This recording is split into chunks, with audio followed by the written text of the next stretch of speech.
Google pousse les utilisateurs européens à accepter des options invasives concernant leurs données lorsqu'ils créent un compte auprès de l'entreprise. C'est l'affirmation du Bureau européen des unions de consommateurs, le BEUC, dans un rapport publié jeudi. Selon le Règlement européen général de la protection des données, le RGPD, les entreprises doivent offrir par défaut aux utilisateurs l'option la plus facile et la plus protectrice. On vous propose dans les grandes lignes deux options.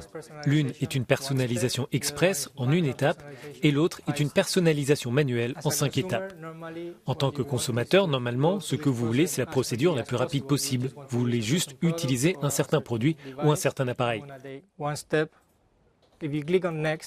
Je prends la procédure en une étape et si vous cliquez sur Suivant et que vous descendez et cliquez sur Confirmer et créer un compte, vous avez donné à Google le droit de surveiller tout ce que vous faites sur les services de Google et sur tous les sites web et applications qui utilisent les services de Google.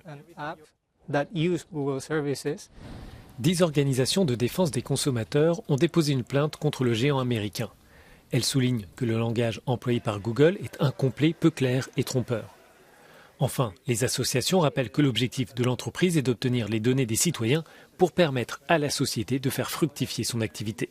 Le modèle économique de Google repose sur la collecte et l'exploitation de ces données, des données personnelles à différentes fins, notamment à des fins de publicité ciblée, qui est la principale source de revenus de l'entreprise.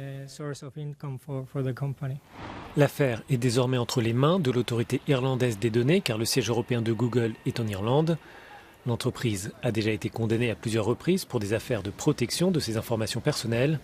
Le géant du web a reçu cette année une amende de 150 millions d'euros pour son refus d'agir sur les cookies. En 2019, Google avait déjà été condamné à verser 50 millions d'euros pour la façon dont l'entreprise obtient le consentement des utilisateurs.